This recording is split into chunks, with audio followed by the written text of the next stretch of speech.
I'm Paul, in case anybody sees people that aren't in our class and doesn't know me. Thanks to Brigham, I've been drinking your coffee all day. The machine is kind of lifesaver around here. Where's this going to go? Go more this way.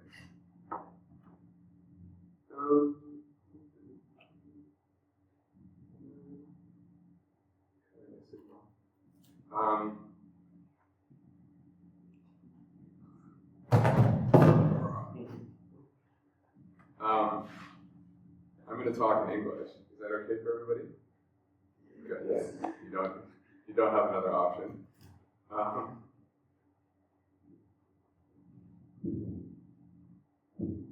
So yeah, it sounded like Rafi gave himself a general introduction, which I wasn't planning to do, but maybe I could just tell you that probably nothing that we're going to see in here has that much to do with photography. I started out as a photographer really young, when I was probably 17 years old.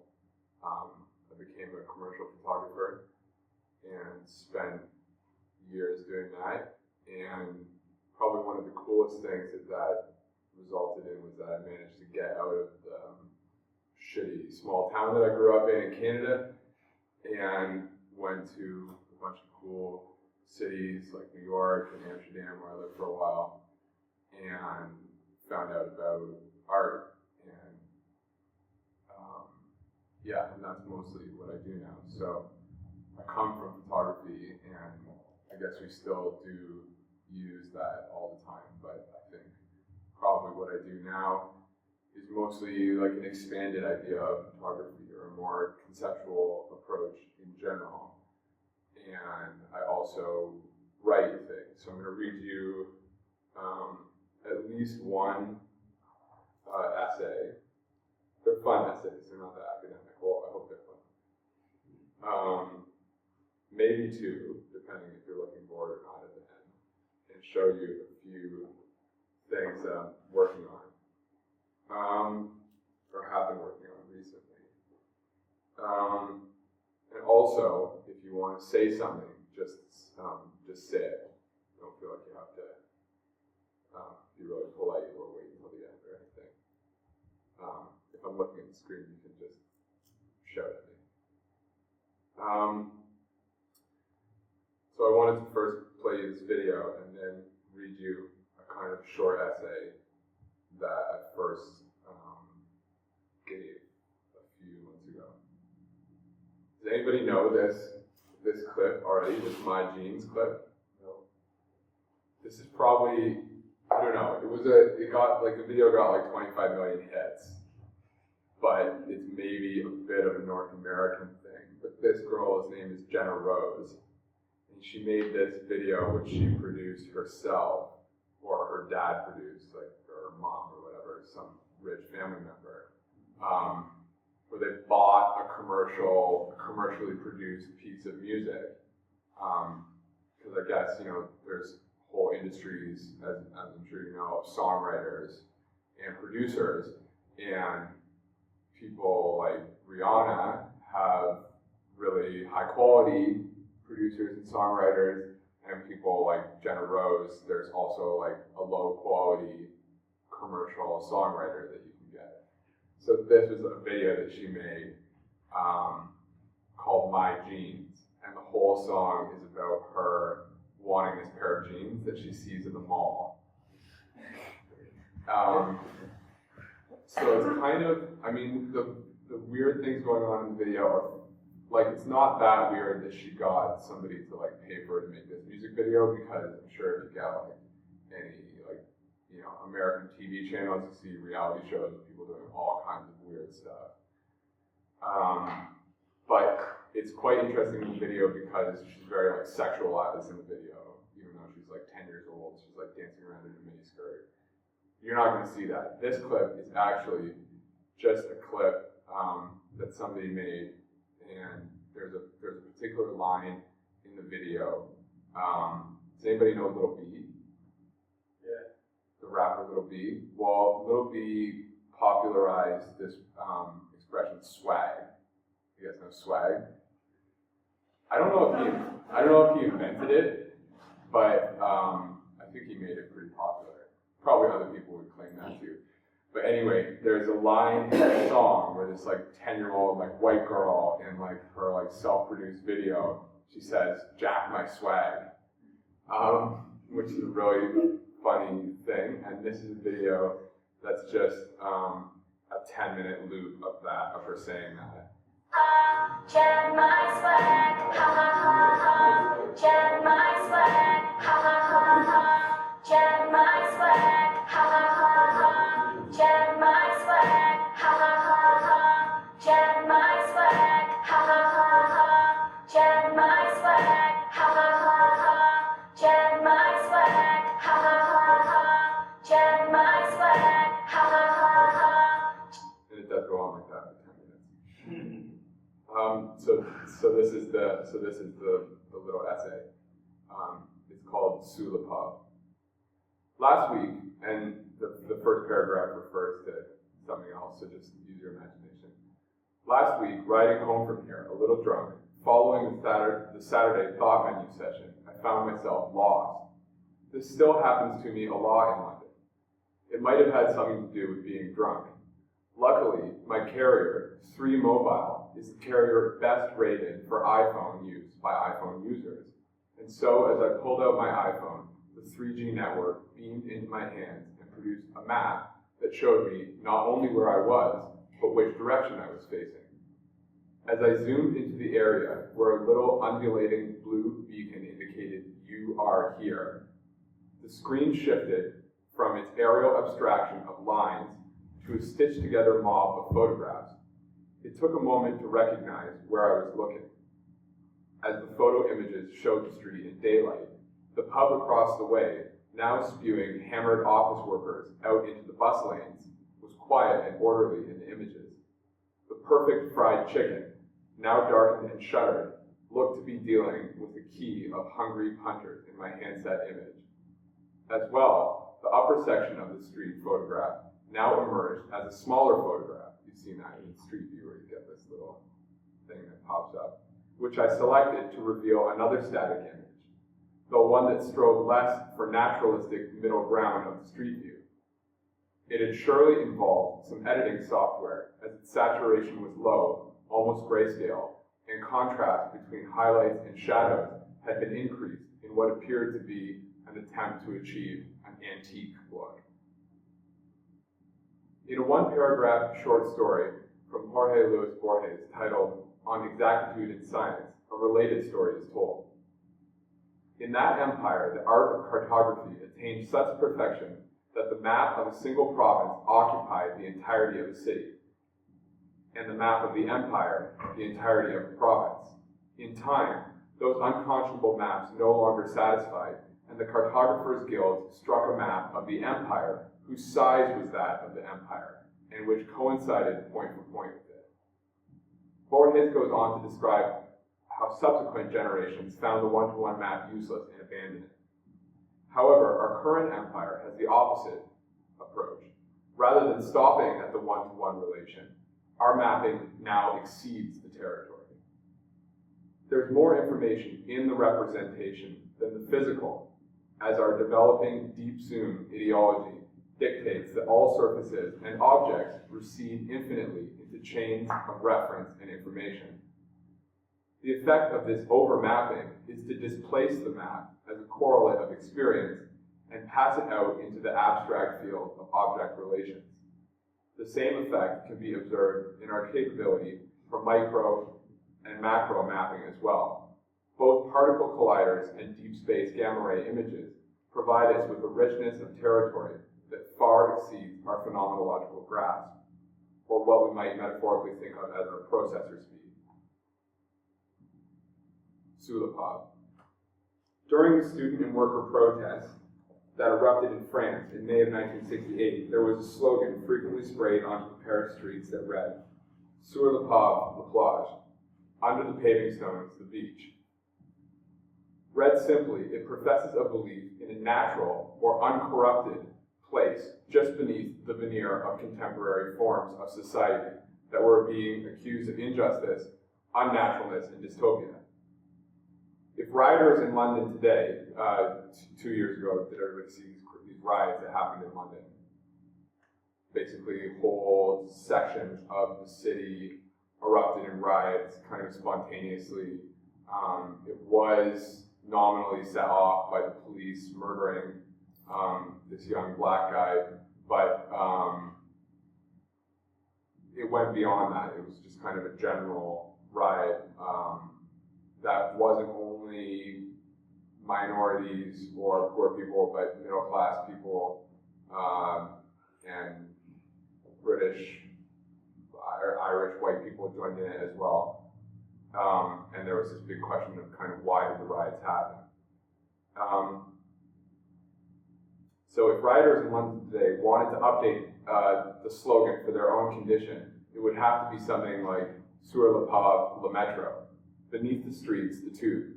Beneath the present veneer of culture is simply more culture. It's culture all the way down. There's no utopian outside.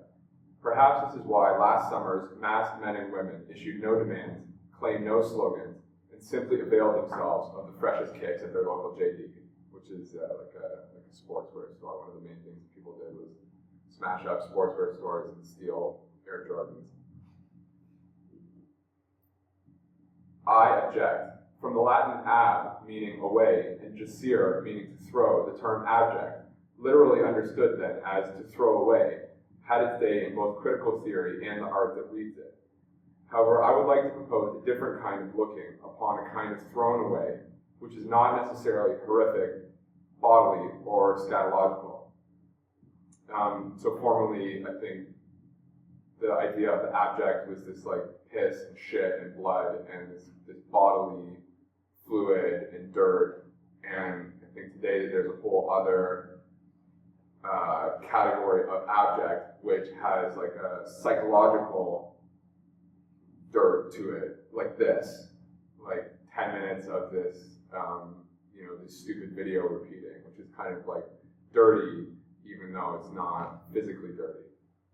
Contemporary experience, swimming in the objects of global consumer society, produces an abject that can be as sterile as a private hospital room. The image and video sharing, editing, compressing technology made possible by companies in sunny Palo Alto has led to an explosion of output that situates itself as a type of abject fragment or non-sign.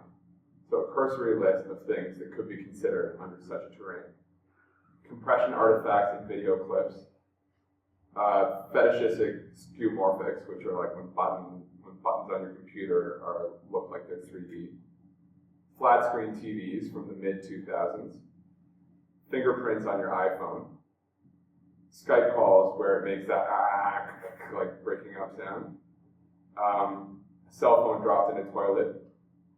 Generic brand bottled water. Bots and comment threads.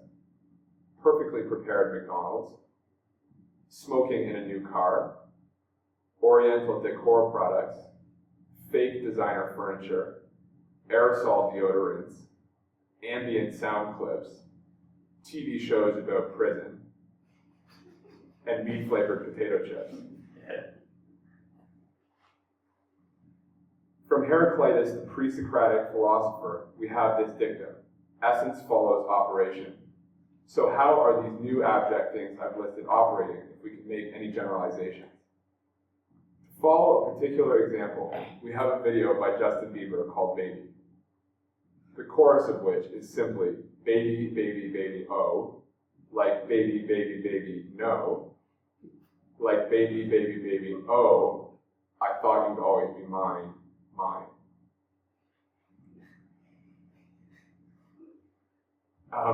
The official YouTube version of the video, as of the time of writing this, which was a while ago now, so it's much higher, was 745,514,454 views.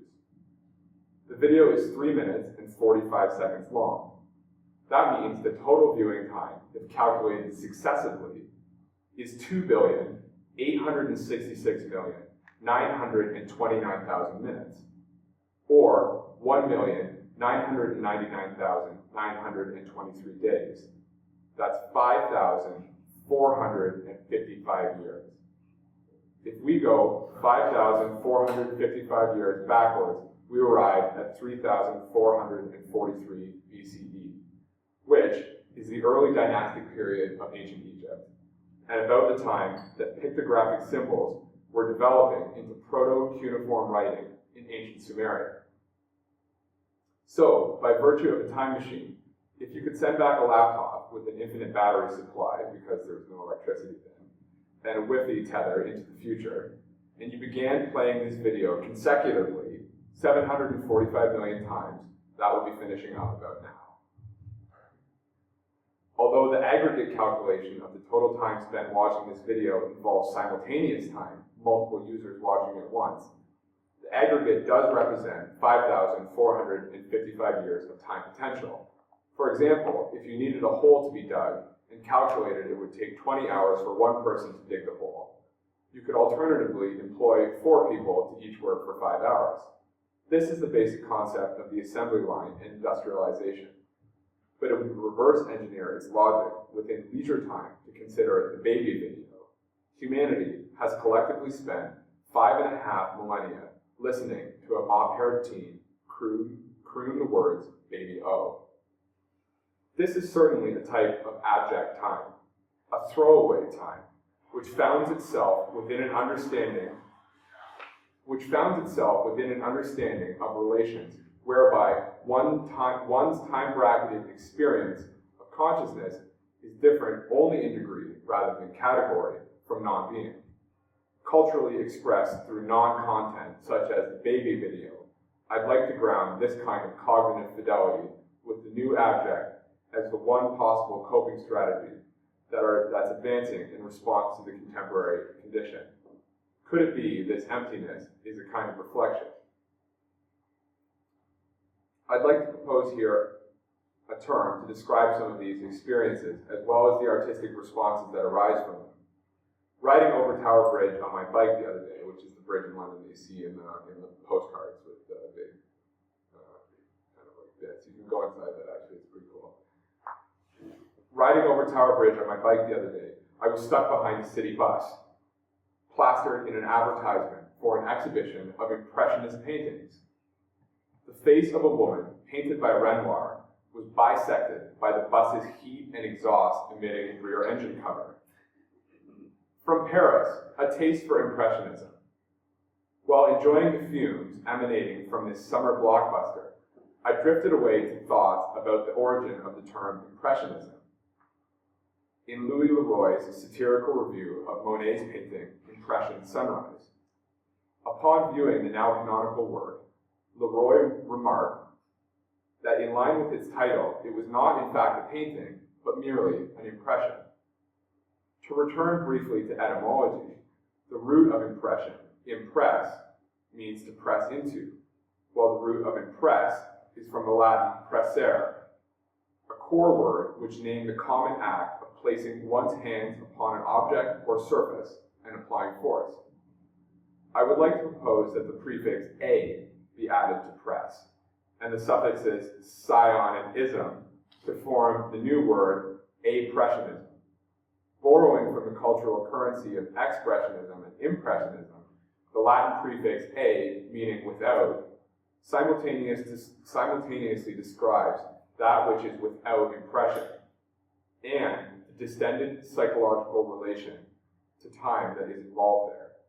Appressionism could then address the growing volume of things that arise from our excess capacity to produce, circulate, view, and discourse upon an essentially static cultural moment, and with essence following operation, the mental modalities they produce. First kiss in a Nike t-shirt. As well as this appressionist domain, and perhaps as an evolutionary outgrowth from it, we now experience something like a rediscovery of emotional life on top of a fully sealed commercial and symbolic realm. Described earlier through a hijacked historical metaphor as sous le pas le métro, In the later part of the 20th century, thinkers like Jean Baudrillard predicted that reality would completely disappear behind the veil of simulacrum. And films like The Matrix gave Hollywood a chance to cash in on these fears as well. Today, however, we increasingly become aware that reality is both too strange and too stubbornly material to be completely subsumed by science and illusions. We reawaken into our material thrall, but with a different ontological orientation. Today, our symbolic experiences are trailed by material awareness.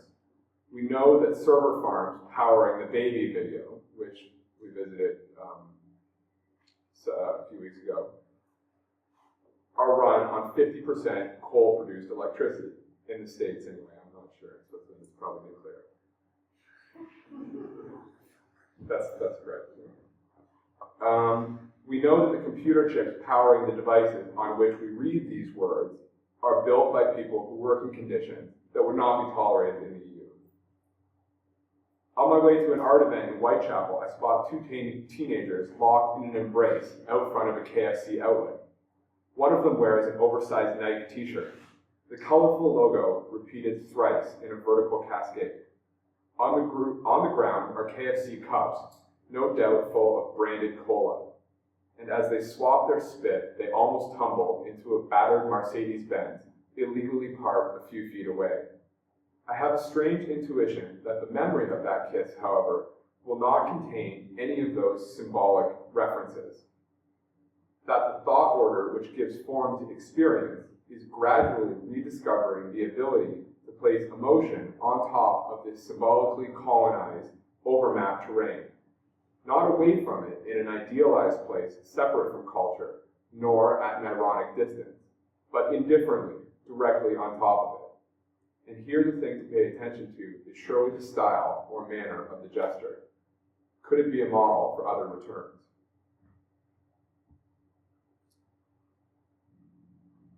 Okay, so I'm going to just have a few. Does anybody want to say anything? Rapid? So then I can just quickly show you a few things that I've been working on.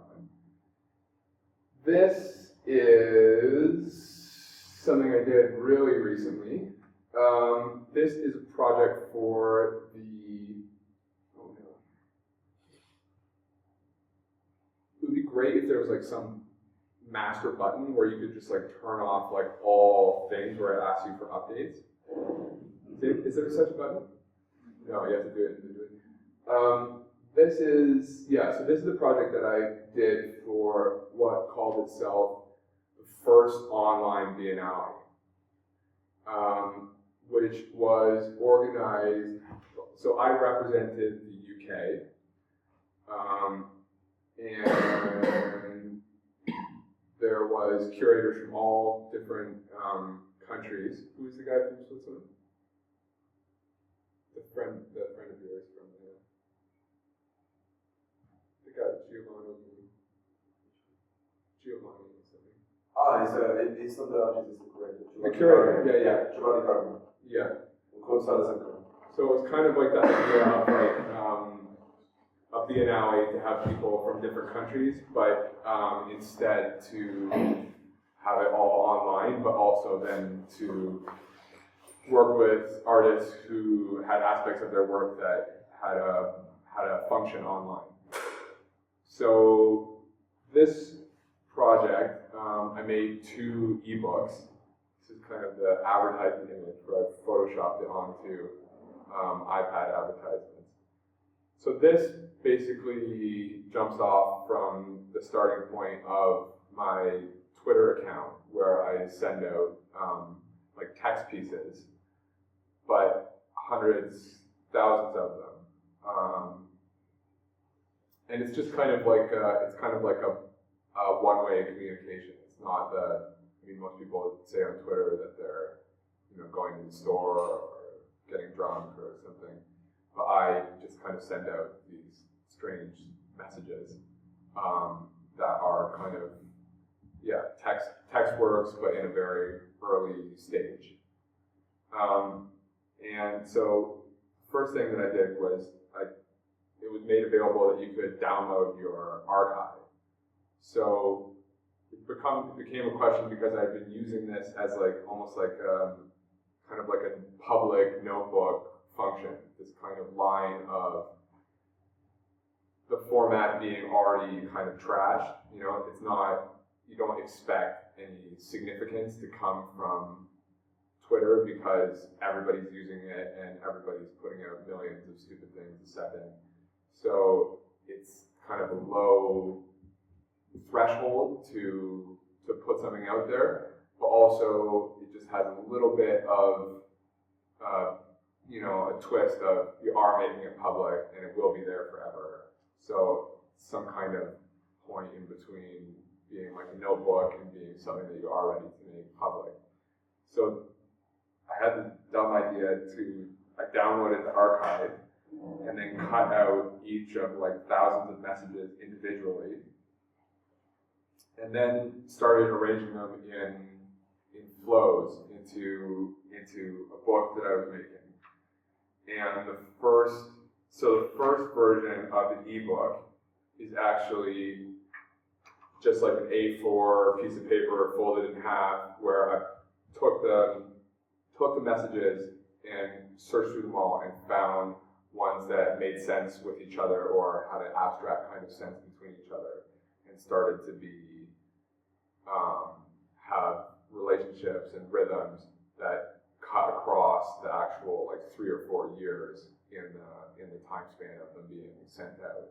So kind of like curating yourself, I guess, in a certain way, but also as to ask a question of how can you start to reclaim some of this time that you put into these platforms. You know, I'm sure a lot of people, you spend all this time on network platforms and you think, oh, well, did you waste that time, or what kind of result did it have? Is it possible to bring something out of it that has something of that experience in the work that you can bring out of it? So I guess this was the first attempt that I made at that. Yeah, so this one said, there's one here that says Impressionists and Revolutionaries, and one that says Board of Omniscience, we dare to decorate. So they're just kind of these little statements, and you can see the tape and the original date that it was sent on. And then there's more of them here. And then the second book that I made started at the same process. I took all these messages and organized them into a book. But in this case, after I scanned, so these ones are all scans of the book, which is, I guess, obvious. They're photocopied and then scanned. So it's kind of absurd but somehow rational feeling process of like sending out the message, hundreds of them, downloading them, cutting them out, organizing them into books, photocopying the books, scanning the photocopies, organizing the scans into EPUB file, and then like uploading it so somebody can download it onto their iPad. There's a kind of manic futility there. So the second book, after the scan, I did one step further, and then using the same phone that I used to send the messages originally, I took shots of the screen. So this is like a screen grab that shows you a few pages at once. So some of them have kind of a close up, and then some of them you can see, you can see the flash kind of badly in the screen. So it has this kind of a look to it.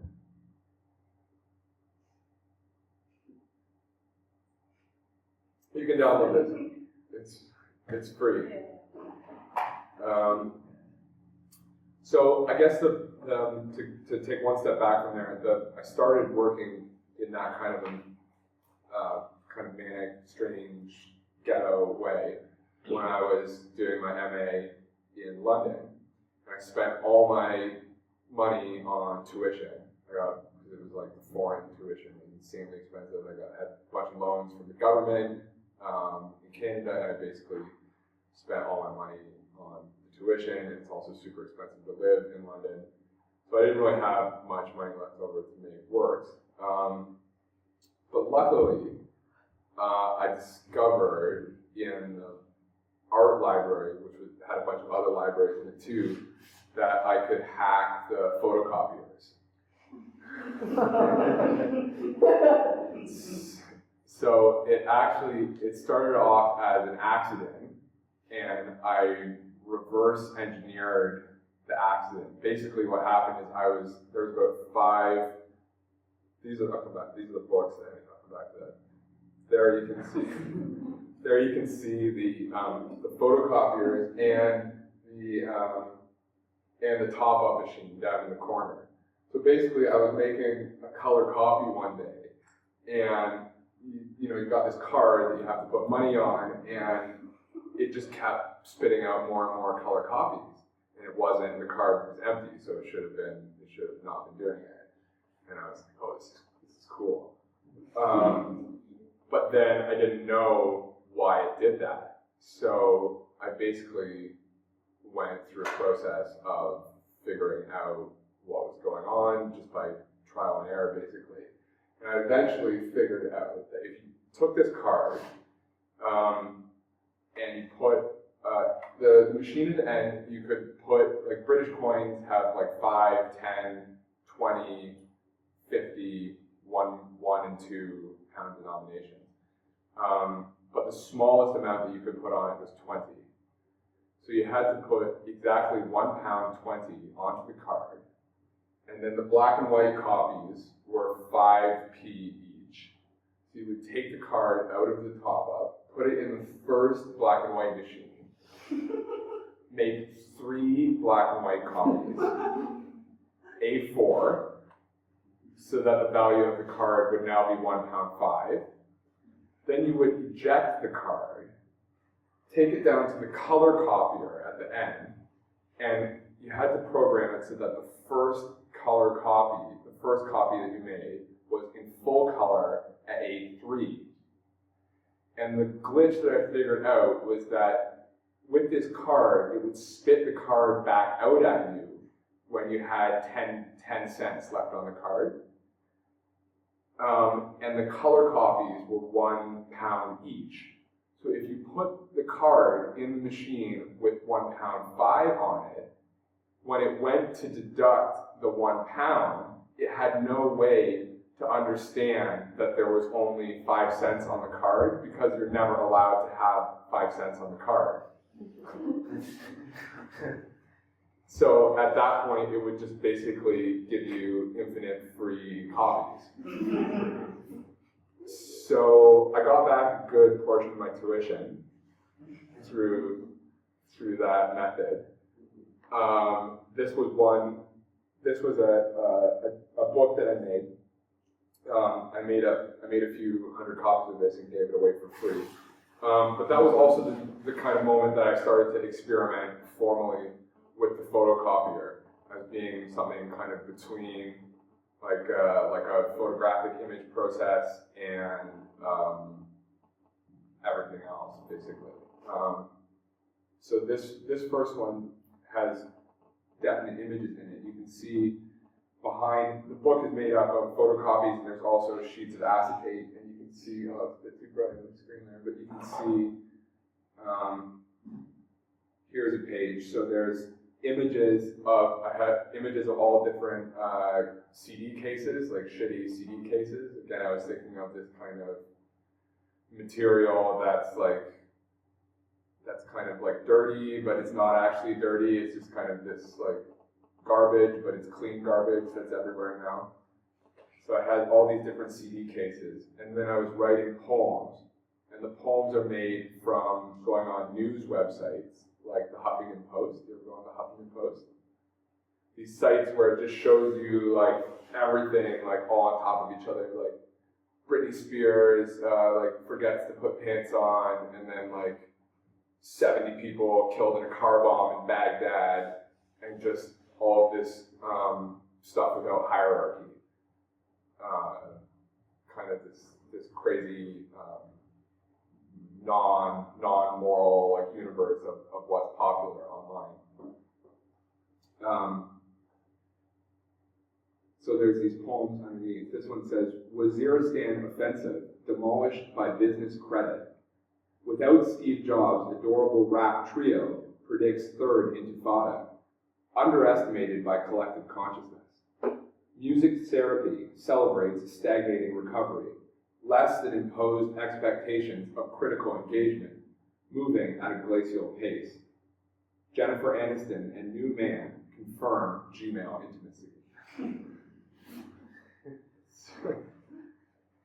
So there's loads of these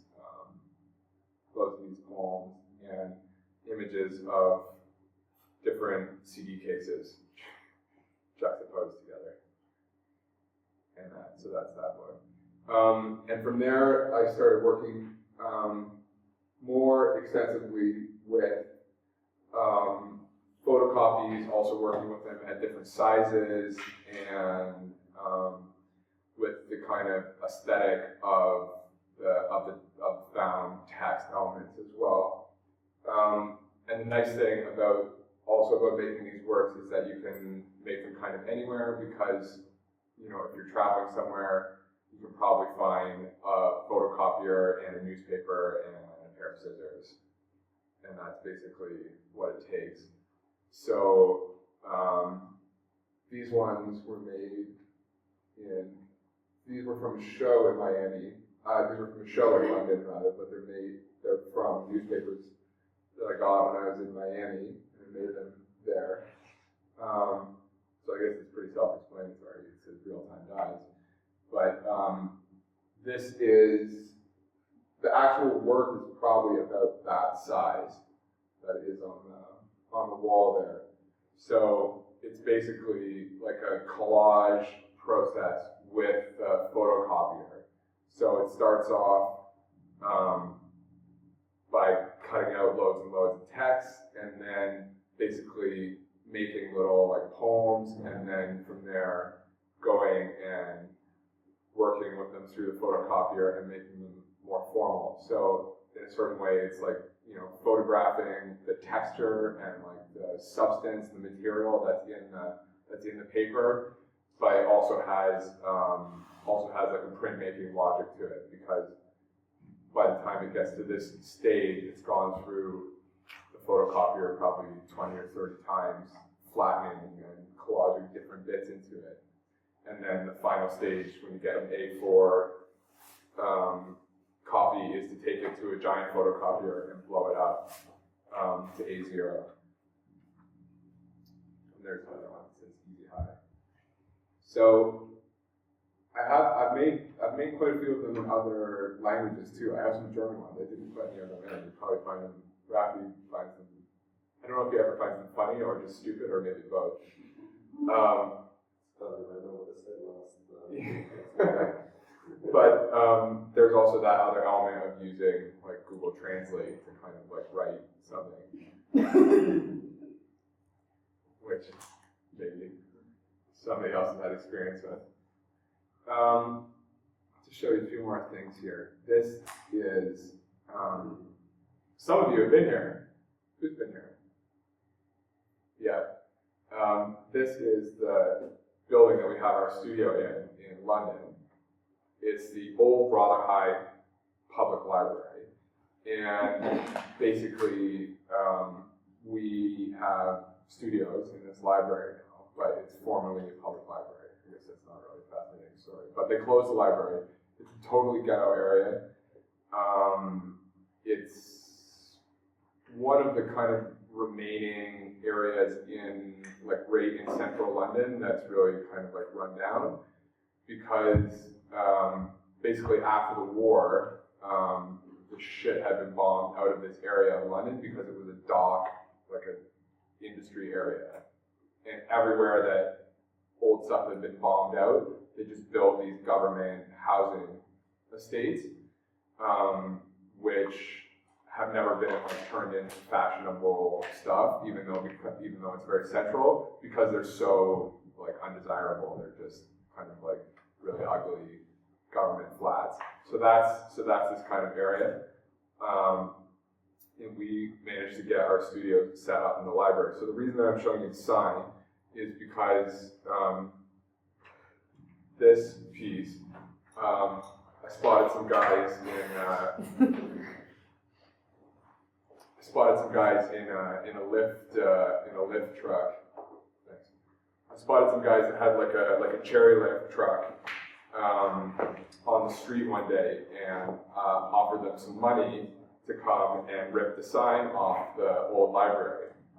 So they did that for me, and then I made the sign into the names of other, like Rotherhithe, this place in London is very like unglamorous. It's like, it's mostly like poor white people that wear like tracksuits and have like vicious dogs, and the busiest shop on the street is this kind of gambling place where British people they go and they gamble on like dog races, but that they watch on the TV. So it's a very, very unglamorous area. So I took the sign, this former public library sign, made some kind of contemporary art mobiles out of it. So this one is Roma. And then there's also NYC. Did you take them or in Chrome? No, they're actually, it's a technique known as Japanning that's on the outside. It's kind of like, it's like a tar compound that's got like bitumen and some other stuff inside of it, and that was their original finish. So I ripped them off, and they had neon lights inside, and so I basically like deconstructed the sign. I'm making the neon lights now into new works that are something different. Those aren't done yet, so I can't show you. But yeah, I basically just took the sign apart and left it like raw, but then also like welded it back together and constructed it into this mobile with the help of Rafi, who's very good at technical things. And if you need help, I can give you his cell phone. And yeah, so that's that. And then the last thing I'll show you here just quickly is a project that I just did a couple weeks ago. Again, working with text and a relationship and a specific relationship to place. This show that I was invited to do is at a gallery in London called Lima Zulu. And attached to this gallery is studios that are infamous for being like very kind of like anarchist organizing and like far left organizing places. Not like bins, not in like a kind of hippie way, but in like a covert kind of like WikiLeaks, like governments watching them kind of a way. So they're very, very far left. So in the UK, you have all these super trashy papers, which are all extremely far right, all super conservative, racist, reactionary, sexist. They're really terrible newspapers, but they have a huge audience. They're super popular. You find them everywhere, and in a certain way, that reflects the cultural thing that's going on in the UK right now, where they have a real shift to the right, or a certain part of the population goes hard to the right with a lot of different hysterias about just about everything. So I made a kind of performance where for a month before the show, every day I hand delivered to their studios these ultra right-wing newspapers, and kind of left them lying around so that they could kind of read them and be annoyed by them. I was kind of trolling them, basically. And then I would also go by and hang out and work on the works there and make the works there. Oh yeah, this was I was just proving my claim that they were. This is a design group that's based in the studios that are called Deterritorial Support Group. They work a lot. You're probably more familiar with Medien, but they work a lot with them.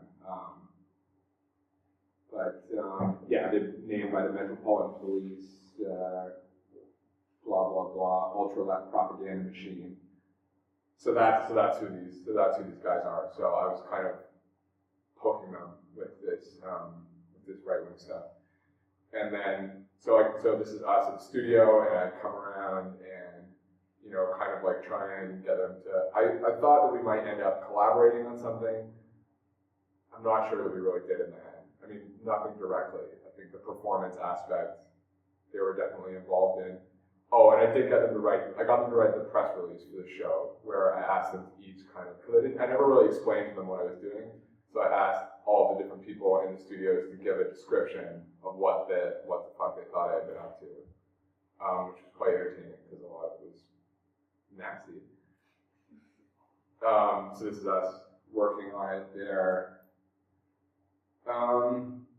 Yeah, and then there's an image from the show. So again, there's a collage piece, and the poems and the pieces that I made there were also related to the place. Like this one says like unpaid dream dead, and they were all kind of like the artful vision dumped, alt like lifestyle. So I was kind of poking at them again with that. And then on the plinth, I had, over the course of the month, as I brought new newspapers, I got them to keep all the newspapers, and I brought some of them back to my studio and started keeping them in these bags that were full of bleach and acetone and other like chemicals, so that they were kind of like breaking down and getting like toxic. And these were the same papers that I was making the prints out of at the same time. So they're kind of going in two directions. There's one where it's becoming like formalized artworks and frames, and there's one where it's basically like like newspaper bleach pulp. And they go in different directions. There's different chemicals. The projector's not that great, but the one in the bottom left that's kind of like black mush had been in for a really long time, and then this one that I put acetone in, which is nail polish remover, it like leached out only the green ink. And then this one had a kind of a different brand of bleach that took out the brown. So they all kind of did different things with these kind of like, toxic newspapers. And yeah, and that was a show from just a few weeks ago. So on what did you display? What was the square or on the floor? Is it the white thing? Was it just it's a box. It's a plinth. Yeah. And that. And that's that. I was going to read you another essay, but I think we've gone over time, so you can always ask me to hear it, or it's in this book. Where can one download your text or find you in the internet? They're on my website. If you search for my name, you find the website. And the website. Can say the website for the camera. The website is www or Paul Kneale KNEALE .net. It's a weird last name, so if you just Google my name, I'll be the top hit. Except for my dad, because he has the same name. So. But he's like a regular guy in Canada. So So that's about it. Anybody have any questions? Roll clap.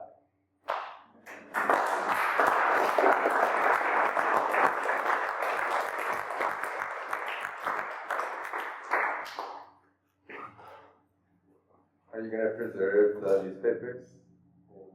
Yeah, I still got them. They're still breaking down. I don't know what the next. It leached all this ink out of them, so I thought I could use that for something. else in the future. I like always like cycling through these things, like kind of like finding like this material and then kind of doing like 3 different things with it. With the sign, I've also got some new pieces where I took out all the neons, and the neons that were inside, so the gas inside, and all the neons are going to be remounted, but they say now like fashion labels. So from this rather high flybright sign, I was able to get Yves Saint Laurent, but just YSL, Dior, Hermes, and Chanel. So the rather high flybright is becoming high fashion.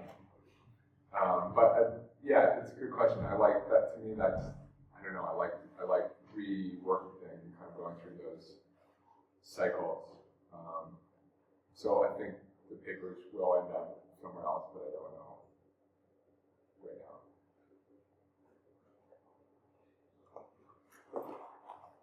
now. Cool. Thanks for listening.